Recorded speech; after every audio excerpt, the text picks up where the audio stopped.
When my wife, Emily, said those words to me, I felt something inside me snap. You're not my owner, so you can't ask where I'm going. It wasn't just what she said, it was the way she said it, cold, dismissive, and full of arrogance. We had been married for 6 years, and I had always trusted her. I believed in giving her space, respecting her independence. But lately, she had been going out late, dressing differently, and hiding her phone. When I asked where she was going, that's when she threw those words at me. For a few days, I tried to brush it off. Maybe she was just stressed. Maybe I was overthinking. But something in my gut told me there was more to it.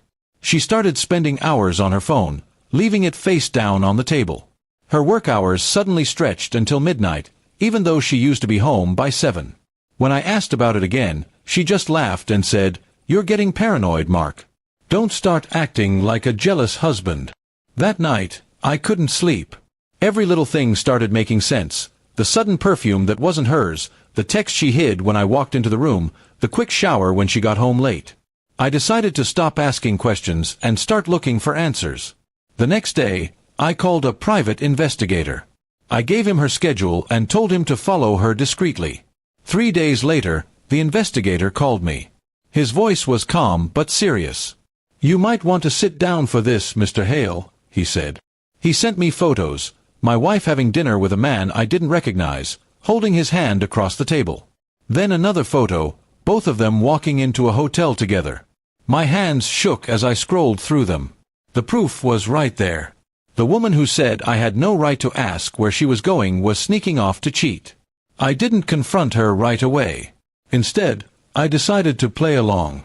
I wanted her to think I was still clueless. That evening, I greeted her warmly when she got home. She acted normal, kissed me on the cheek, and said she was exhausted from work. I smiled and said, "You should rest, you've been working so hard lately." She nodded, unaware of what I already knew. For the next week, I quietly gathered more evidence. The investigator sent me photos, videos, and even call logs. It turned out her colleague was a married man named Daniel, someone from her office.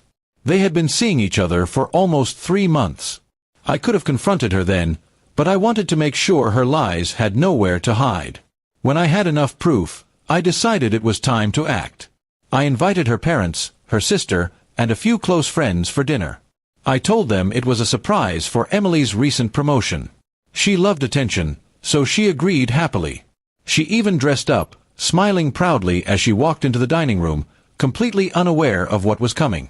Halfway through dinner, I stood up and cleared my throat. "Before we celebrate," I said, "I think it's only fair that we talk about honesty in a marriage." Emily frowned, confused. Then I connected my phone to the TV and played a short video, the footage of her and Daniel walking into the hotel together. The room fell silent. Her mother gasped. Her sister covered her mouth. Emily froze, eyes wide, color draining from her face. "Do you still think I'm not allowed to ask where you're going?" I asked quietly. She didn't respond. Tears welled up in her eyes, and she began stammering excuses. "It's not what it looks like, Mark." But it was too late. Everyone had seen the truth. The woman who once mocked me for asking questions was now standing in front of her own family, completely exposed. After everyone left, she begged me to talk privately. She cried, said it was a mistake, that she didn't mean to hurt me. I listened, but my heart was done. I had spent years giving her love, trust, and respect, only for her to throw it all away for cheap attention. "You said I wasn't your owner," I told her calmly. "You're right. I'm not. And I never will be again." The next morning, I handed her the divorce papers. She didn't argue this time. She just sat there, quiet, defeated. I packed her things and set them by the door. She left without looking back. The house felt empty afterward, but strangely peaceful. For the first time in months, I slept soundly. A few weeks later, I heard that Daniel's wife had found out too. She divorced him and took everything in the settlement. Both Emily and Daniel lost their jobs because the affair violated company policy. It seemed poetic, two people who thought they were untouchable brought down by their own arrogance. Months have passed since then. I've rebuilt my life slowly. I focused on my work, my friends, and rediscovering who I was before all the lies. Sometimes, I still remember her words, "You're not my owner." She was right, but she forgot something important. I wasn't her owner, but I was her husband.